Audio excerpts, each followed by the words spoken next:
Songs are getting shorter, often barely 2 minutes long, and packed with lyrics that feel meaningless, or worse, painfully juvenile. Is TikTok to blame? Or are Gen Z users simply shaping the platform and music itself to fit their rhythm? And did you know that Gen Z has even sort of invented or created a concept and coined a term for how they actually meet people offline? It's called a third space. And today we're going to sit down with Wei Rong Lee, a Forbes 30 under 30 honoree and communication strategist who helps organizations understand how to collaborate with Gen Z by tapping into their unique values, creative strengths, and digital instincts. Unintentionally, she also helped explain why BTS's music resonates so deeply, not just with Gen Z, but across generations. Her explanation can actually provide us all an idea on how music is going to take form in the future.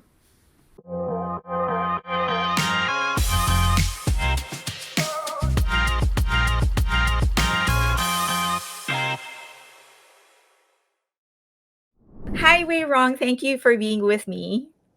Thank you so much, Fairlane, for inviting me on. Of course, it's so interesting because when I read your profile, you said that you're starting a podcast and it's primarily focused on Gen Z, and that generation confuses me a whole lot. So Mm. how they view music, and just everything, the choices, their lifestyle. I feel like it's there's such a contradiction so many times. But so let's start first with you, to get my audience become a little bit for more familiar with your background. So can you tell us a little bit of what you did before and why you're actually doing this podcast, concentrating specifically on Gen Z? Absolutely. So actually, I have a kind of unconventional path or journey. Okay. I was in different areas and industries before, but basically, my background is very much rooted in coming from different cultures and seeing how I can mold all of this together Mm-hmm. and make it useful for our current generation. So I have done work in the UN before and as well as in traditional kind of corporate industries. But what is more something that I'm passionate about is about communication Mm-hmm. between different cultures. So I actually became an intercultural trainer and speaker for our companies as in the start. Mm-hmm. And later on, I realized that, hey, I'm Gen Z myself. Mm-hmm. I am teaching, these different, corporate executives how to communicate across cultures. But I don't think that my generation knows how to do that in a way where, there's just so much challenge right now with kind of the whole tech situation, AI, and growing up with, your phone, that I wanted to make sure that our generation can also communicate well. So right now, my focus is on supporting Generation Z Mm-hmm. on how to communicate so that they can build connections and relationships in a time where it's so challenging with, again, as mentioned, people not having the interactions they had before. Mm-hmm. So I focus a lot on communication, everything from, public speaking, of course, to how you present yourself visually, to also entertainment and media. And that's why we're here today to discuss that. Right. Right. That's definitely my passion. And I have to note, like, a reason for why I'm focusing on this right now is because there is a huge challenge of basically a very isolated generation at the moment. Mm-hmm. There's a lot of isolation and loneliness because not only because of like the pandemic and what that has created, but also because we just grew up again with so much, digital devices, and we don't really know how to have proper conversations like this where we can, analyze different cultures and situations. So I just really hope that, whether you're Asian or whether you are from the US, wherever you're from, that we can have just great conversations where we can dive into topics and find ways where we see their similarity, where we see we have common values and collaborate and grow together. Excuse Okay. me, and grow together. Yeah. Therefore, that is my passion, and I hope that this topic can have more awareness as we talk about it. Yeah. Is there I observe some of it, just how different Gen Z communicates from my generation and even the boomers or something. There's just I kid you not, there's been Gen Z, several Gen Zs in front of me talking, just like having a full on conversation in English, and I have absolutely no idea what they're talking about. It's just there's like words don't mean the same thing anymore. It's like the denotation of words are different, and so it's just I feel like they've sort of developed their own language already. But Right, before we get into that, you mentioned that it's because, a huge factor is the growth. Like your generation grew up. You're actually the one generation who you've never existed without technology as we know it today. right. So is parenting a part of it? Is Are the parents who grew up at the time when there wasn't devices yet, they know that kind of world, so how did they fall into this trap of actually allowing their children to grow around, within, and inside of devices more than people? That's a great question. I think honestly, it's because it's easy. It's easy for them, and especially if they are surrounded as well, currently the parents, by new Mhm. tech, they will also be exposed to, other parents and other families, using it and giving access to their children. And so I believe because they didn't know what it was like growing up, not having always tech around, I don't think the parents expected, the children to be so kind of addicted to these Mhm. devices. I never think that they knew that it was going to happen and they put their kids in their situations. I don't think they ever would. Mm. So I would probably say it's because they didn't know what was coming of how it would affect their children, but also because they're learning themselves with the tech. But at the same time, they may not be aware that, hey, I'm learning and I'm using this device, but I'm giving this now to a much younger person who basically has no idea, has at the time I would has basically no kind of autonomy as to how they're going to use it correctly. So I think it's just quite new for parents, and we can't, of course, blame them for what's happening with their kids. It's just that everybody is experiencing this for the first time. So I would say a lot of just kind of comparison of notes and education of how different parenting styles work and how, what has worked so far in this current generation. Like we need to really get together on that. Okay. How so I guess if you are to give a tip to Yeah. parents, what would be your biggest tip as to avoid their children falling into this trap? I think we just need to have more conversations. I mean, I'm surrounded by instances of my friends and, their families around their dinner table and not really Mhm. having conversations at all, or even not having dinner at all, or, lunches or any gathering, any sorts. We're- I think, leading by example is definitely a big one. Mhm. So if you as a parent want to have your children go outside more and, do things outside of the digital world, then maybe we should, show them as an example of what we're doing with our friends. Mhm. And it is quite difficult now because as parents, they are also always on their phone because of their work, and not Mhm. only because of, entertainment and so on. But I think having, clear boundaries as to when to use, media and for what purpose Mhm. is a really important factor so that the children can be grounded and Mhm. know the actual, purpose of why they're doing what they're doing. Yeah. So, for example, like with my family, we make it very intentional to always sit around the table and not have our devices and actually engage in conversation, because I feel like also the art of conversation is kind of lost for our Mm-hmm. current generation. And I know this because if you look on YouTube, there are a lot of videos where our generation are basically saying, how do I make friends? Like, how do I talk with someone? Oh my God. It's a whole thing.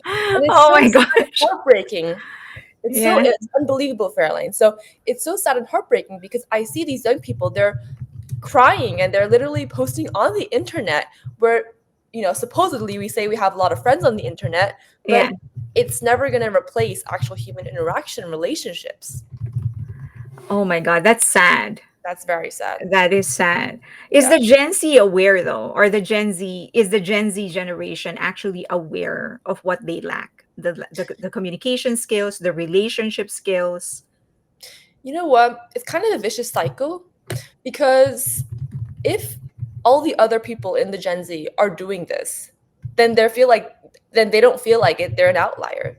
I mean, most of the people, if you're like going out of a group of friends right now, if you're a Gen Z, we're gonna be on our phone.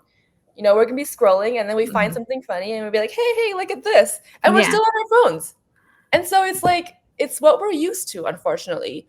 But I know that it is a huge damage on our mental health because there has been tons of research and facts on this. For example, interestingly enough, in the previous administration, the Surgeon General was responsible for the topic of only loneliness. So they literally have a whole kind of committee for increasing kind of connection and awareness of how we combat this situation for our generation.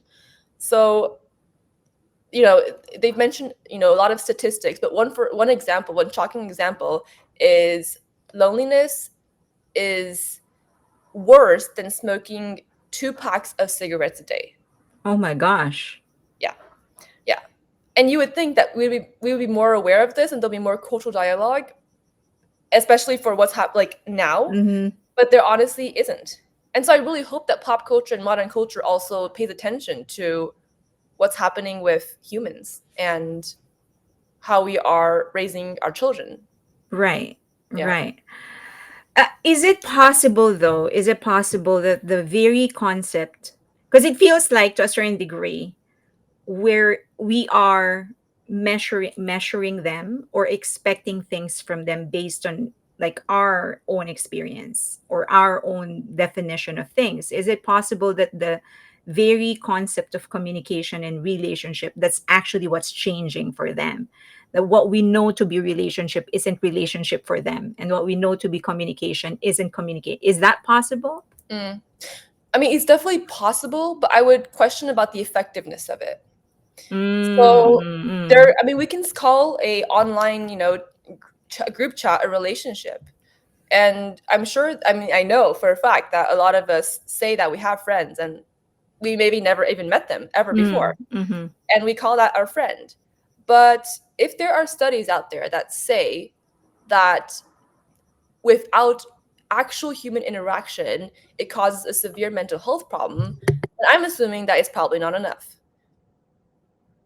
So I think we I honestly think that a solution is we really need to cross pollinate in a way that we cross collaborate with different generations.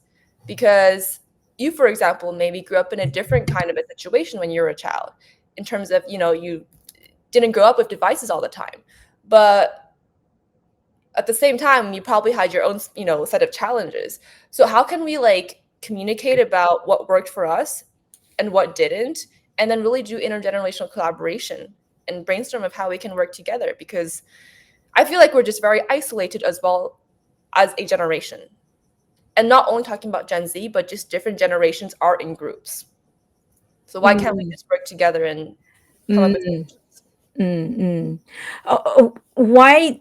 Why do you think is there, or has it always been there? Why do you think there is such a divide between generations, or do you think that it has always been there, we just never noticed it?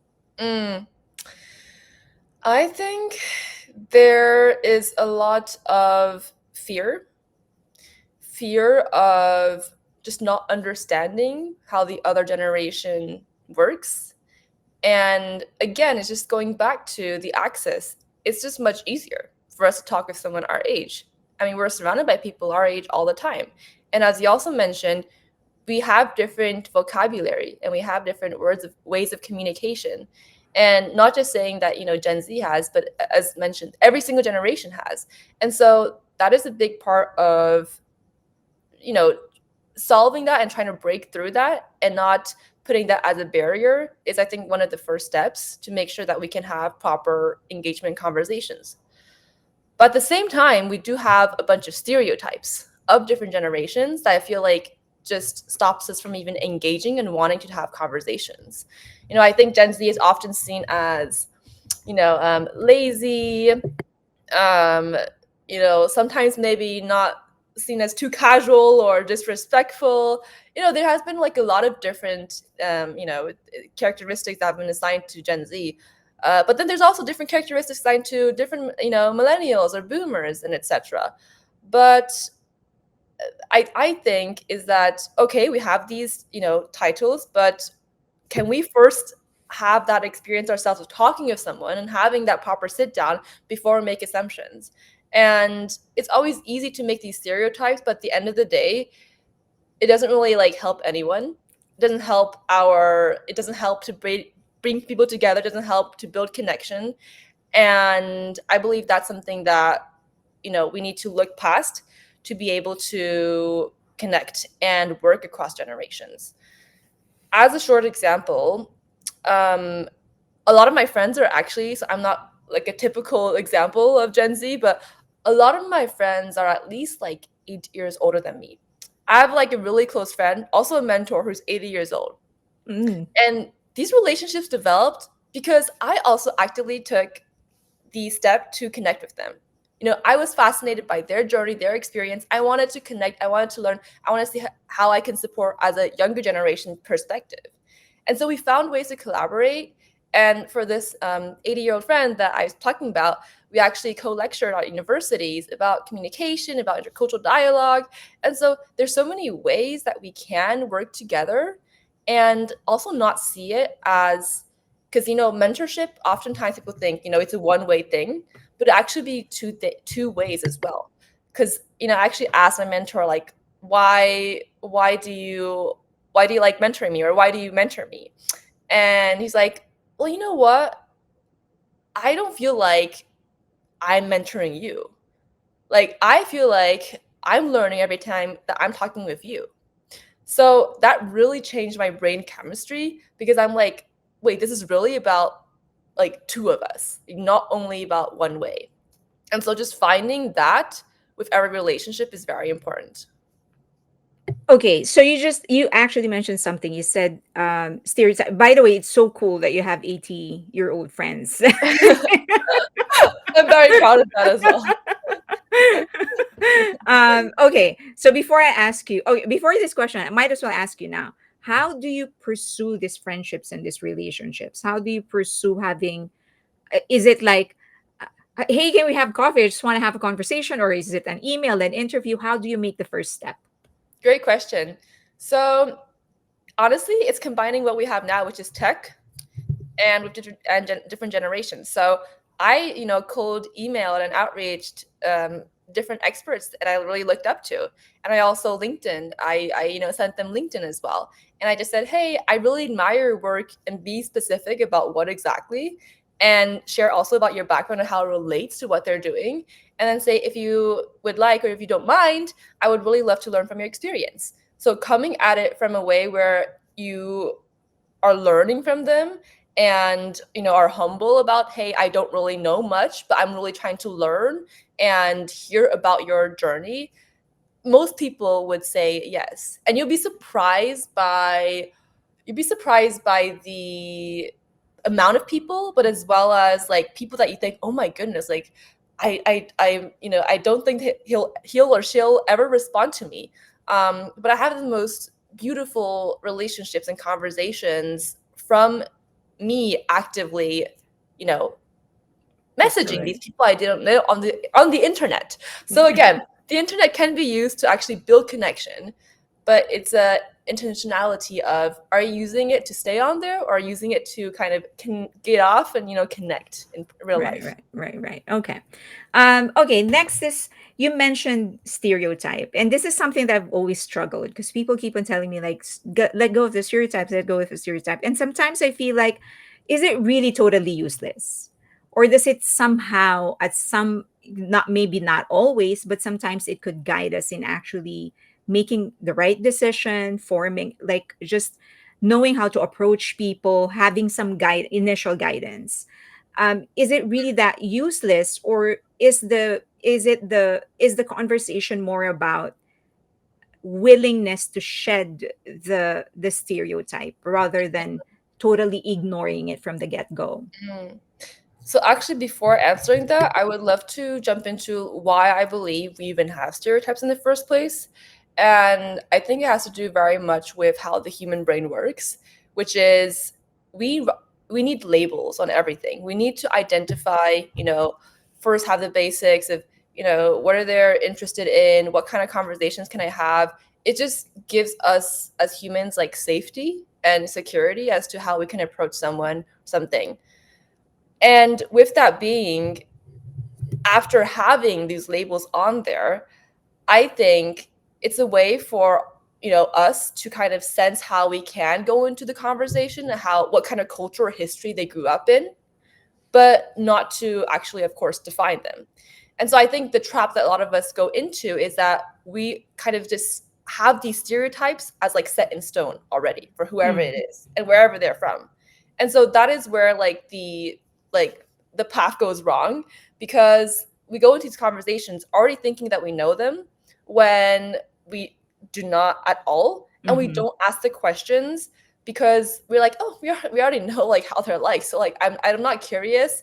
And like not having the curiosity to an openness to say, oh, there's probably much more to this person than what I already kind of think there is, and assuming that really is probably the number one thing that doesn't allow this conversation and relationship to develop. As you probably also know, like, it's so important to be interested first of all about mhm, someone and mhm. curious before anything else, because nobody likes to just like talk about the weather all the time. Yeah, there's more things to a person than Right, right, you right. know Yeah. so I think that's very important. Did I answer the question actually? Where Yeah, I think you did. I think you Okay. did. Yeah, it's just something I've always struggled with because I feel like stereotypes, it's there. Number one, it's there for a reason. Yeah. It does get established. You don't just come up with a stereotype. Yeah. And second is that for me, it is never about a stereotype is just one aspect of a person. If it turns out to be true, it's just one Mhm. aspect of a person. It's not, it doesn't define the person. And so Yeah. I think it's more about, okay, so after the stereotype, now what? All right. Now, Exactly. what are you going to do? I think it's more that question for me. 100%. Okay. So let's go a little bit more details into what the Gen Z is actually going through. What's Mm. really, now that you deliver talks all the time, you do classes and all, so what's really the biggest communication challenges of a Gen Z that you know of and that you have observed? I believe there is a real fear, excuse me, of intimacy. Mm. And why I say that is because the way that we talk and communicate online and on text or whatever, on our Mm-hmm. devices, we can only get a one dimension of the human emotion and connection. And if we are constantly, using that kind of a dialogue and communication style, it is very, very foreign for us to go in more emotional depth, because again, that's something that we're not used to.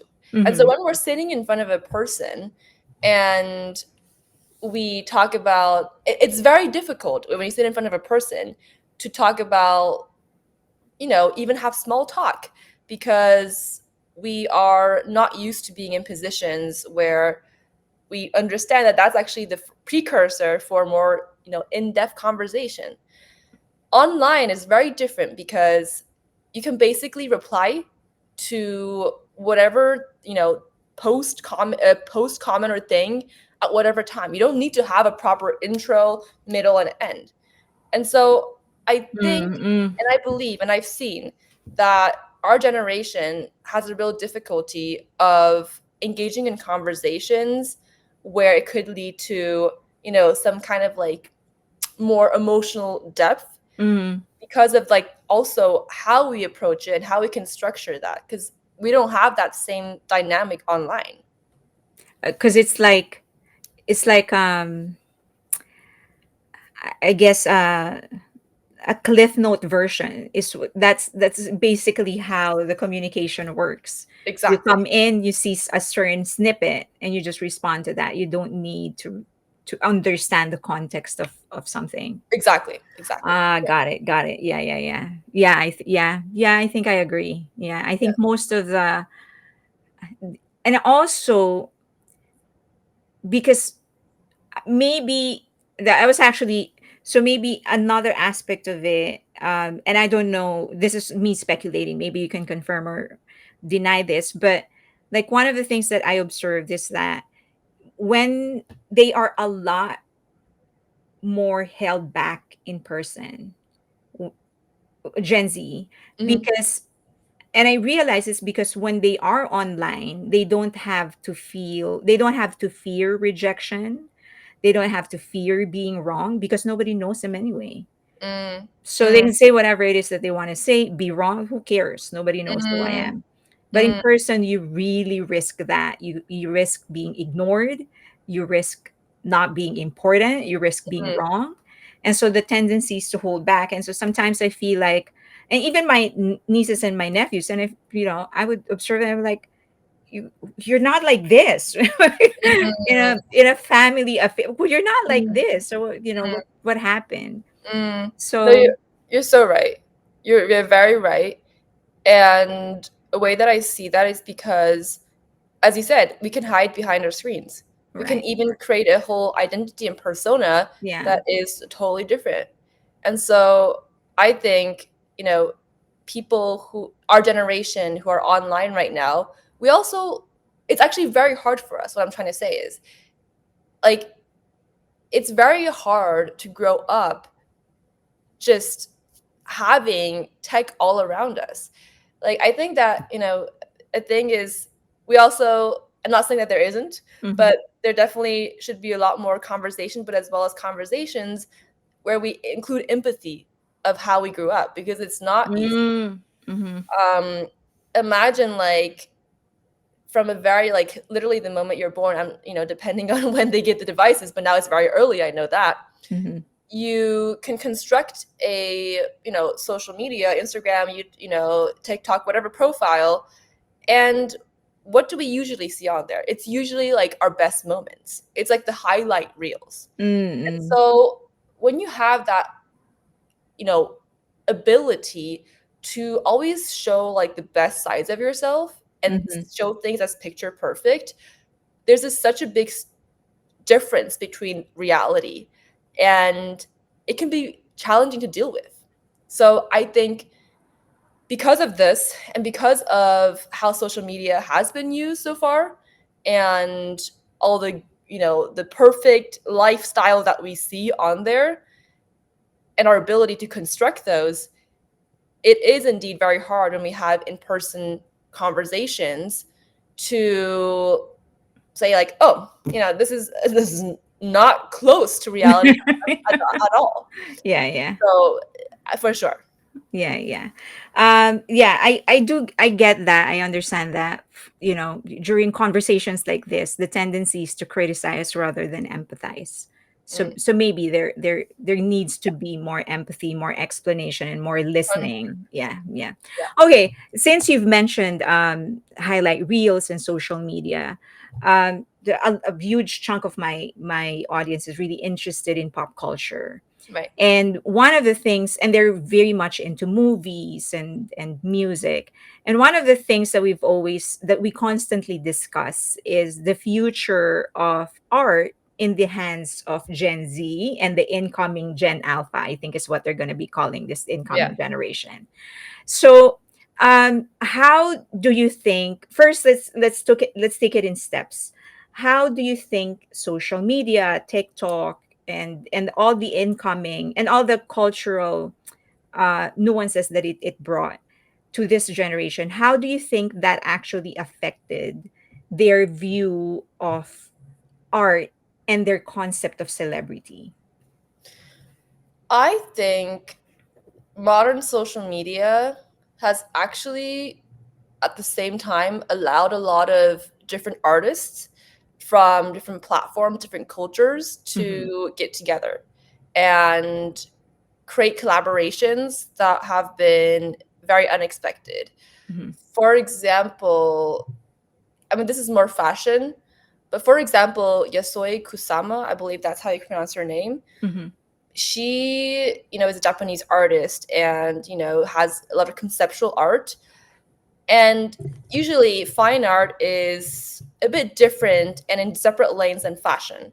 But her work combining her art with a high fashion brand like Louis Vuitton, has not only been majorly successful, but has also been a hit for our generation. Mm-hmm. And so somehow we are very much attracted to kind of this different collaborations and kind of unique combinations that kind of Mm-hmm. blend different histories together. So that's something that Gen Z really likes because we see that as being, kind of a bridge, but as well as we see it as kind of like a very unique thing and something that's kind of one of a kind, but also very authentic because this combination hasn't been created before.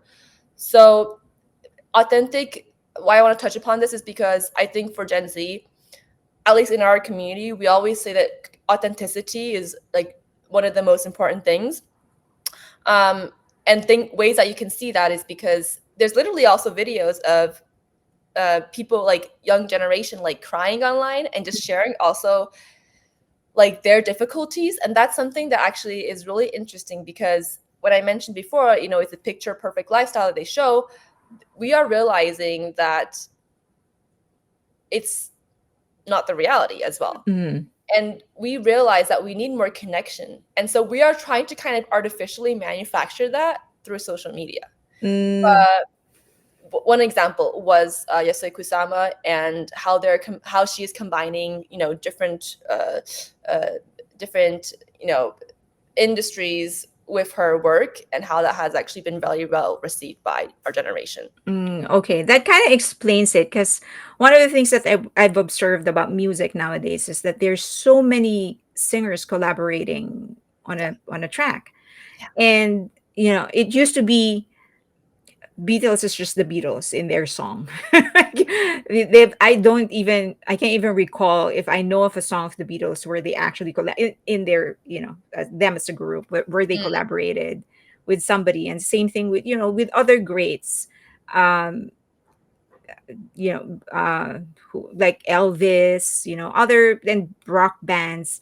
So, and I think it kind of the concept of collaboration started to me when well with Michael Jackson because he started reaching out with other artists. So, but now it has become more rampant, and I guess yeah, I kind of understand now where it's coming from. Do you think the concept of Gen Z, the way that they view celebrities now, is it more authentic, or is it more performative for them? Do they actually appreciate the glamour, the branding, the picture perfect images of the celebrities, or do you think they lean more towards the streamers who would show up on camera wearing the same shirt they were wearing yesterday and just playing games? Which one do they resonate more? I mean, you know, I think there's in their own right different niches. Mm, And, one may speak to the other more. But I think why streamers work is because it really does feel like just showing up in your daily life. It's like very casual. And that's also like what we're used to as Gen Z in terms of how we come across and how we communicate, is that we, at the same time, we love the glitz and glam like everybody does, but we also want to have conversations with people who feel like they're also human. And that's the thing. We are so in need of having authentic conversations that we're trying to also look for ways where that can be Mm, fulfilled online. And so a close example of that is, as you mentioned, streaming, or even like virtual, reality, like video games of, like, I don't know, building Sims. Like Sims is now very popular with Gen Z again. It's mhm. like we really want and desire a intimacy level that we're really trying to dig out online. And there's going to be a point where we're digging, but we don't really find that core. And so it really just comes back to that we have this issue of Mm. of our generation just feeling like emotionally disconnected. And most of us logically would think, okay, we're going to find the answer through online because we grew up with that. But it's really something where we have to look outside. And we really need the past generation's help and support to help us really see and realize that. Interesting, interesting. So if there's any like, if you're pursuing a YouTube career, for example, that could be a niche for you. Go towards authentic conversations with Gen Z, and they will most likely dig that because Yes. that's what they are looking for. I mean, I'm not sure if you are into kind of like the whole YouTubers and our generation, but one big kind of, let's say, celebrity on YouTube is Emma Chamberlain.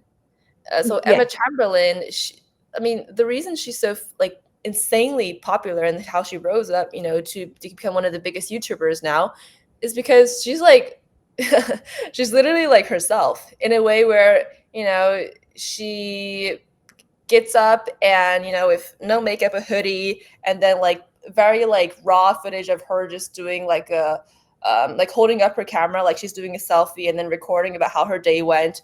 And there's no like edits, there's no like fancy kind of overlay of images, there are no like big titles that twirl around. It's just her, and she just cuts it in a way where it just shows just like the most raw sides of her. And I think she was probably one of the first people who actually broke into that scene, Hmm. and why she has become one of the biggest YouTubers at the time, because she shows different sides of herself that we want to connect with, and we want to have that friend as well. Hmm. Hmm. So, yeah. Yeah, interesting, interesting. You're giving me ideas, actually. Okay. I love that. So now let's go into art. There's this big. I guess there's a love-hate relationship with TikTok and other social media. A lot of people think that TikTok actually molded a very impatient generation, and Mm, also a generation with no finesse, because everything is rough and everything is like under one minute, and the whole world is basically at your fingertips. You can just swipe away anything that you don't like.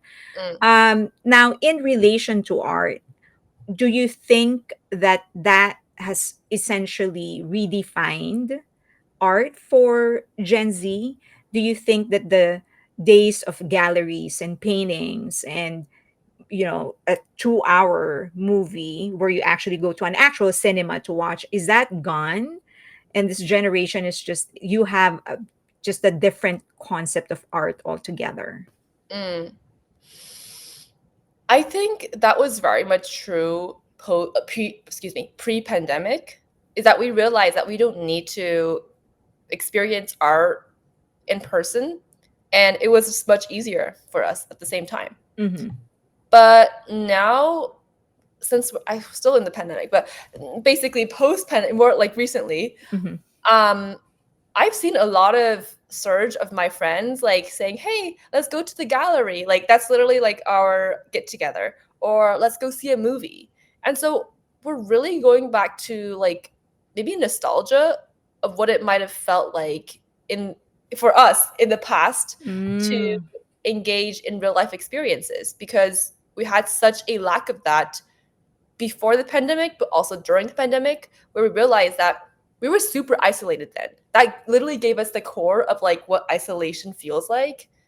And so we realized that, oh, let's see what has been working for the previous generation, how they hung out, because now everyone's creating in-person kind of events. Mm-hmm. It makes us realize, okay, maybe there are other ways where we can meet people and have, conversations and dates. For example, there's a huge trend right now actually of creating third spaces. I'm not sure if you heard of third No, spaces, no. but essentially the concept is where you gather people for an event in person. Mm-hmm. So it basically, it's we already had these before, but it's just like it's becoming huge because people, they really just want, or redefining the concept basically as a new generation of what that is. And so people go in person to events, but it's also a place where you can just like sit there and you don't have to necessarily socialize, but it's a place where there's humans. You can go there, you can have a coffee, you can have a chat, you can go to an event. But these third spaces where people could just go to a room physically and meet people is huge now, and it's actually a concept for our generation. And so now I'm just thinking, actually, like right now, that's really interesting because I'm sure like that's very normal for Yeah. previous generations. Yeah. But now it's like for our generation, it's like, oh my gosh, there's third space, and it has been a kind of like a huge buzz on internet as well. Mm-hmm. And you can see this with the conception of more membership and club communities. Like communities and clubs, like social clubs, have been also like huge. So I think those kind of went in parallel, but also it is kind of showing indication of more hope that we are discovering in our own ways and own vocabulary that we need something more in our lives. Right, right, right. Yeah, and you are right that the concept is very strange to me only because in our generation it's so ordinary. Yeah. Like a third space. I know I get the concept, but for us a third space is like I don't know, the coffee shop or the gym or the park Yeah. or wherever. Yeah. But now it seems that for the Gen Z, it's actually like a special thing. Like Yes. oh wow. It's Okay. like unknown. It's like kind of like, oh, we're just like this this exists. And we're putting in our own language. Like now this is this. There's Right, space. right, right. Okay. Wow. Oh my God. Okay. So now,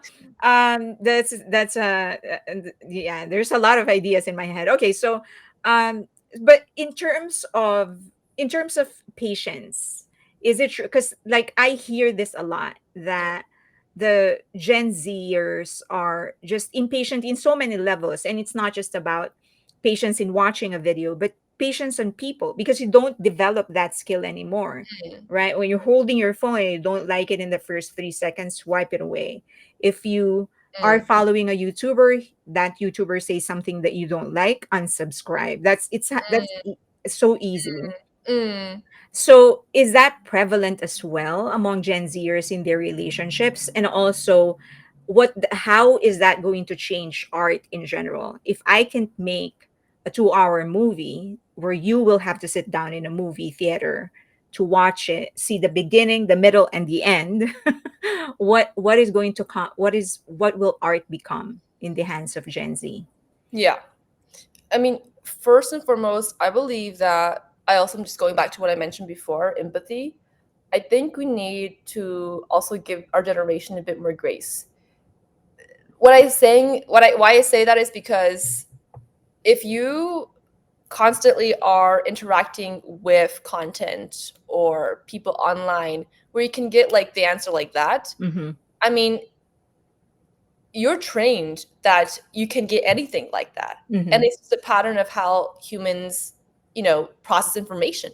And so that's our pattern and that's what we grew up with. And that is indeed creating shorter attention spans because we were trained to think that with TikTok, every few seconds there's a new video and has a huge, like, great hook. Every single thing will be like that. We were trained in that way. So I think it's very expectable that this would happen.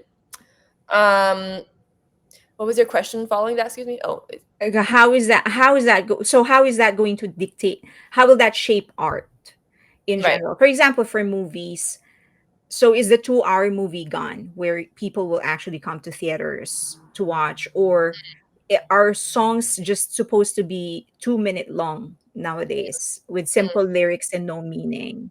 mm. I think cinema and like entertainment, they still have their own buckets to it for its own right.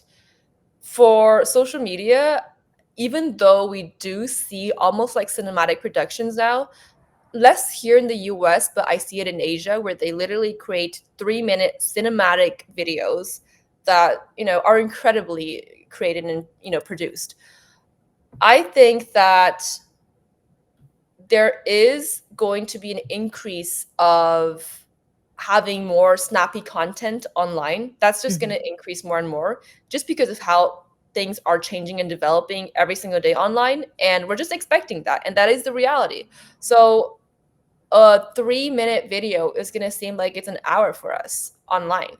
And so we're going to see that, and that's going to probably change with the 1 minute video now seeing very normal. That's going to turn into 10 seconds, and it already is. And so I am not surprised that it's happening. It's because, you know, we're in a very competitive landscape online as well. And Mhm. so you can imagine that we would really need to create content where people can just be captured in the first few seconds. And so I think it really came out of just because there's so many possibilities of creating content online and also existing online, there has been a need to kind of basically create better content. And Mhm. so it's shorter and shorter. So I do believe online it's it's going to become more and more difficult and the playing field is more saturated. And so I just think that we've got to level up on our editing skills and that is totally fine. you know? So it's a new skill. It's a new skill Right. that we have to develop. But I do think that like cinema and creating films, that concept is still very much there. And again, as my previous example, like we are now having dates with our friends where we have that as an event. And so we still see that, at least in my experience, separate from like online social media. But that's Okay. also, I think, very different in Europe, like in Asia, excuse me, than in US. Right, right. Yeah. Are you familiar with the boy band BTS? I am. I am. Okay. But I'm not A like a fan. huge, Right, yeah, right, yeah. right. Yeah. So I think that's what they kind of created in their music. Like they create they sort of created one entire narrative using different elements of their art. So they have the music videos, and then the photos. And if you put it together, so each individual art has their own meaning, their own narrative. And then if you put it together, as forms a bigger Mhm, narrative. So um I guess yeah, I would say that they are younger millennials, older Gen Z. Probably, so maybe that's sort of the template for if if you want to pull this Gen Z out of their devices and into a physical location, that's probably one way of doing it. That you have to offer them not just a 2 hour movie, but a bigger mm. experience for That them. Like there that's has to be a great more. that's a Yeah, there great has. example. No, Yes, that. I think 100%. Like, we wanna see how our favorite idols, celebrities show up in different contexts. Like, we're very curious to see them in different formats. We're curious to see them in different angles and different perspectives. And the reason is because it gives us a more holistic kind of view of how they are and gives more of this kind of our need to just feel and hear and see like how they would Mm, perform and be in different circumstances. And all of this kind of combination of elements, you know, it also creates a unique voice and brand for the idol itself. right, right. Yeah. I know that you said that you're not very familiar with them, but you're kind of explaining why they resonate so much with Mm, the millennial, yeah. even the Gen Xers. So you're actually unconsciously you're actually explaining it. But you were saying that one of the things that you really crave as a generation is the authenticity. So you Mm, want, because you want that connection, because yeah, you don't have it you don't have a lot of it, and so you're kind of expecting the celebrities and your favorite artists to actually be as authentic. So right. my question is that, is it really helpful for somebody to actually see the real and authentic emotions of the artist? Is it really helpful, or does it sort of disintegrate your illusion of what this celebrity is supposed to represent in your life? Because to us, a celebrity or an artist, it's they're different, they're kind of different. That's your inspiration, and that's why it's healthy for us to not know the celebrity in person, Mm, because so mm, that the illusion remains, right, so that mm, they continue to inspire us. But mm. if you're very familiar and you actually see the authentic side of the celebrity, is it actually helpful? You know what, Fairlane? Actually, for our current generation, it's such an important characteristic to be relatable.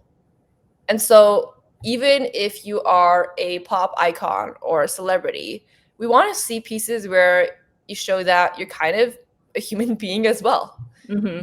And again, always constantly going back to why. It's because we really want to feel like the people that we look up to, like we can kind of have some type of conversation. I mean, for some of the biggest kind of cultural, icons or celebrities or influencers now we're called, you see when they have interactions with their fans in person and they can be like, oh hey girl, like so nice to see you again, like having like these casual conversations. You can see in the comment section like they're, oh my, like Generation Z is like, oh my gosh, they're so nice, I could be their friend, I love that she's being, she's kind of like, how do I say, like she's a normal person and they're not holding their ego like up Mm-hmm. there. And as our generation, it is very important that we kind of feel like we're treated in a similar way, Mm-hmm. regardless who we are. And we can see this with also cancel culture, which you probably also know. Yeah. Cancel culture being where we have, stories of, celebrities being canceled, or so to say, the career to be non-existent because of interactions with fans or ways that they have not shown their kind of connection or affinity to their fans. And that is very important to us because we are all about trying to find ways where we can connect. Yeah, yeah, yeah. Okay, so you just said that there's this huge movement about the third space, a huge need for Yeah. a third space, and then you're talking about like this need to feel the authenticity and the connection with your favorite celebrities or whoever, basically. So do you think that we are actually moving closer to micro communities instead of like bigger societies? That's how the future generation is going to live. That Mm, you're not just from LA. You are from this certain segment in mm, LA where you mhm, have your very close knit community. mm, Is that, and in that community, then because it's more intimate, credibility becomes more important than fame. Is that mm, where we're headed? that's a great question. I believe that niche communities, they're I can see them how they're important or their use case across different generations. And why I'm saying that is because we as humans, again, just going back to psychology, we Hmm. like people who are similar to us, Hmm. whether by how we speak, how we dress, how we move. And so when we can find another person who is as close or as similar to us as as possible, then it's just actually much easier to dive into conversations and do things together where we think we'll know we'll like, because there isn't that uncertainty. Hmm. And so yes, I do believe that there's going to be even an increase on having hyper specific communities and niches, because it's much easier for us to create those relationships, especially if we don't necessarily have the previous skills of creating relationships as before. It's just much easier on us. At the same time, I do think it's also isolating in the way that we're creating echo chambers, right? You're right. We're creating communities where we're hearing the same thing, we're doing the same thing, and it's not necessarily helpful and you know constructive overall. Yeah. So I think that it's a blessing in a way where we can create closer connections faster and have friends, but at the same time, there it's a challenge that we need to also learn that we can have relationships with people who are completely in different roles than us.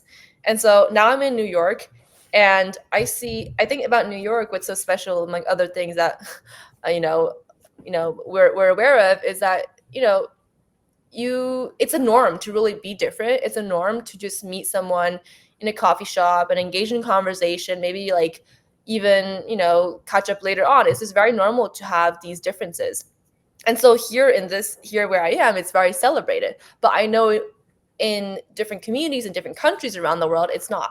So I'm actually from Europe. I was born and raised in Hungary, and then lived in Vienna, Austria for around 5-6 years.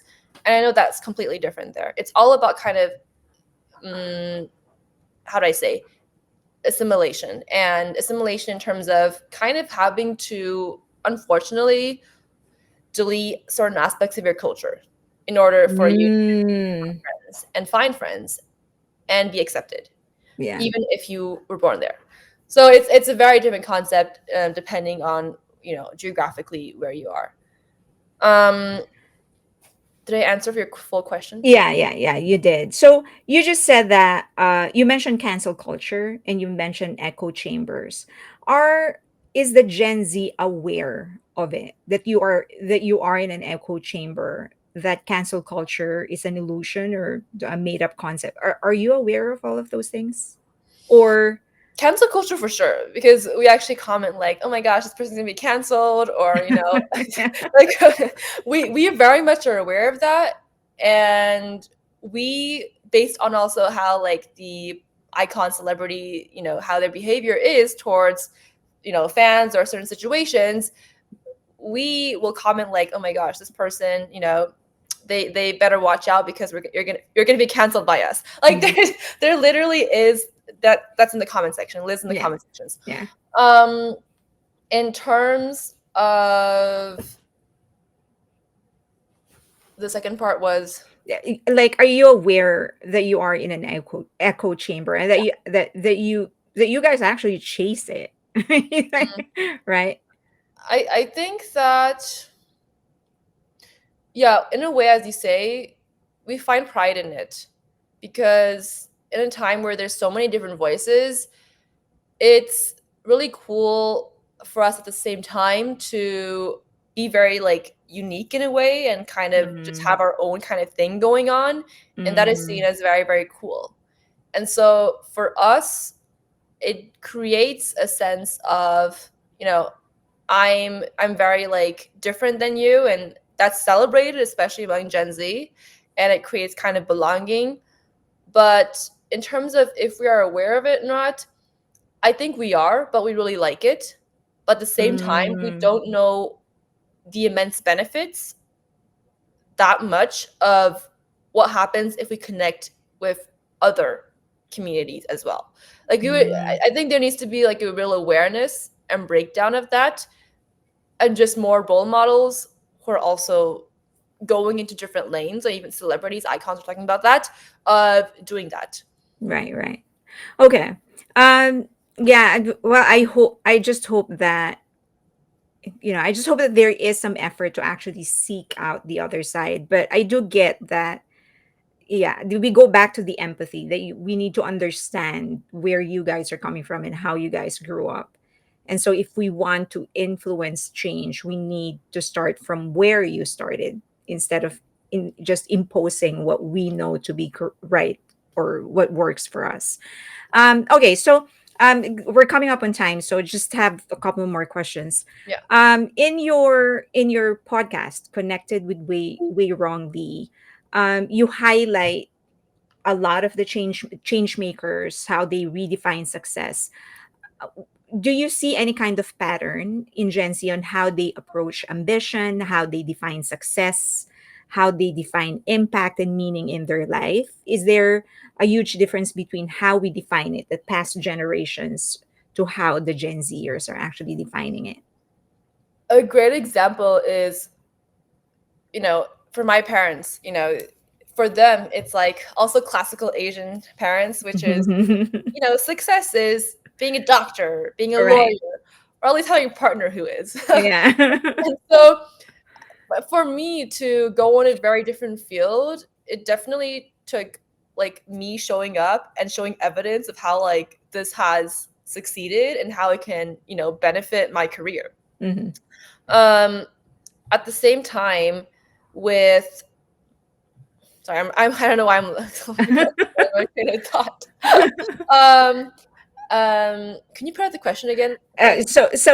Like, how is there any difference in how Gen Z defines and sees success, Mm-mm.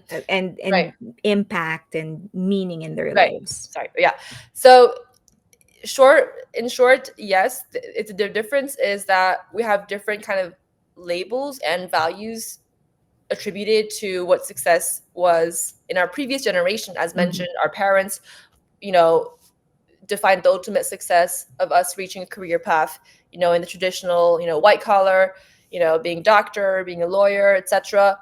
But for Gen Z, I believe you also heard of this actually, Mhm. is we really value like the mission and the purpose of it. Like there has to be a certain kind of a story that kind of we can relate to and that we're passionate about. So as like my personal example, I'm very passionate about communication, about intercultural communication, about creating connection and relationships because I very much had my fair struggles with that growing up Mhm. and I feel a personal calling for it. And so even though it's not necessarily, you know, the most respected in terms of like, work or for previous generations at least, for our generation it's very cool. Um it's something where we can feel like we have a direct impact because we are an example, Mhm. of, you know, what could happen and what has happened. And we feel like, again, we're creating our own niche, we're creating our own path. And, having our kind of a unique story and having the ability to express ourselves in our full kind of wholeness is something that Gen Z really values. Okay. So I guess success now isn't wholly about recognition or money or anything material. S- So I would not say anything material, but I mean, there's always going to be that.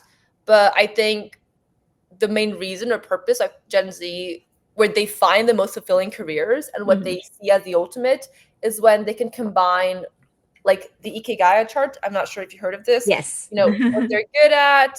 What their friends, see them as what they're good at, how it benefits the people around them, the world, the impact. Combining that kind of like really weird but also unique kind of narrative of themselves and implementing that into their career path. I think that's something that we really admire for those who have found it in Mhm. their community, but also aspire to as well ourselves. Okay. All right. So my last question, so if the other generation wants to make a connection with the Gen Zer, where do we begin, and how do we approach you guys? Have a conversation. Say, like just I think I just don't really see that happening, to be very fair. Hmm. I had to kind of basically actively connect with the people that I wanted to, talk with. Hmm. And that's how I had my 80-year-old friends notice. And, a lot of these relationships, it's, really about kind of proactiveness and just one person being the one who takes the first step forward. And so we really need that, whether it's Gen Z ourselves taking it or the other generations. I think somebody needs to, stand out and say, I'm interested in learning more about you, not only because I've heard of things, I'm curious, but also I want to know what's true and what's not true about you. I want to really learn about who you are. And in a time where information is so accessible, really lacking, people who have genuine interest and good questions about you. So I think having a conversation where the other person comes in maybe with a concept of how that person is, but more importantly, trying to really say like, hey, I see and hear you that this has happened, but I really want to like understand like your story and your reasons and your why. Yeah. I think Yeah. that's really important. Okay. So just a conversation. Just make the first move. Yeah, yeah, very important. Okay. All right. Thank you so much. But if people actually want to get in touch with you, how do they do it? And tell us about your podcast. Thank you very much. I mean, so you already have it on the title, but I appreciate it. So you can find our podcast connected with Wei Rong Li on Spotify, on iHeartRadio, on Apple Podcasts, basically all the podcasts where you find podcasts available. And also my Instagram, as you see below, is LIWEI underscore Rong, Li Wei Rong on Instagram, and Wei Rong Li, so WEIRONG Lee on other platforms. You can find me on LinkedIn, on TikTok, and feel free to also connect with me. Love to have a conversation. Let's work together on all of this. Okay. All right. Thank you Thank for you having me, so much. Charlie. This has been so much fun. And you really gave me a lot of ideas. Thank you so much. Thank you, Fairley. I appreciate it. Thank you.